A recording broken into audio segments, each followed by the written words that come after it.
tayong 25,000. Ipapakonvert ni sir ngayong araw. Yung G-Gibbs, next natin.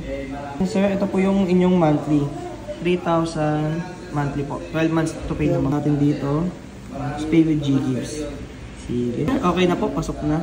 So ayan sir pumasok na po yung pera po. Thank you very much sir. God bless po. Sige po. Ingat po. Yung araw nga pala mga gar, pangatlong meet up natin. So ito, ayun si sir oh. Hindi na si sir.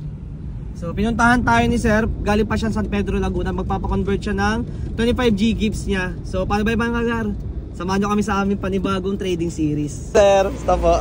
Po si sir. Ayan. Check muna natin yung offer ni sir. Sige po. Open lang yung Gcash. Ayan. Ito yung Gcash ni sir. So check natin. Ito yung borrow. Ayan. Click natin G-Gibbs. So ayan. Meron tayong 25,000. Ipapakonvert ni sir ngayong araw. Sige po. Process na natin yan sir. Itong G-Gibbs. Next natin. Okay. So review natin sir. Ito po yung inyong monthly. 3,000 monthly po. 12 months to pay naman po yan. 12 months na talaga available yun? Opo. Yan lang talaga po yung bigay ni G-Gibbs po. So, pagka tawag to, 50,000 ata pataas or 60K, doon nagkakaroon ng 15 months. So, pay ko na to sir ha. Sige. So, ito, agree lang natin dito. Pay with G-Gibbs. Sige. Alam mo naman kailan ang ko ng G-Date? Nandito rin po. Tapos, pagka re-reloadan nyo to sir, or babayaran nyo yung G-Gibbs nyo, lalagyan na lang po na naman yung Gcash nyo po, tapos ipipay nyo lang po sa may G-Gibbs section po.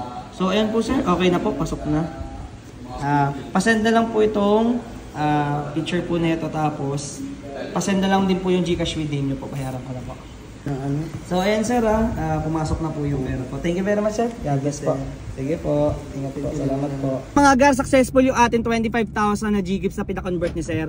So dinayo pa talaga tayo ni sir papuntang dito sa amin sa may Imu. So galing pa siyang San Pedro Laguna. So sa mga interesado pa magpa-convert dyan, diretso na po kayo sa link ko sa may Facebook po. Nakalagay po doon sa bio ng aking TikTok. Paano ba yung mga guys? Salamat sa panonood.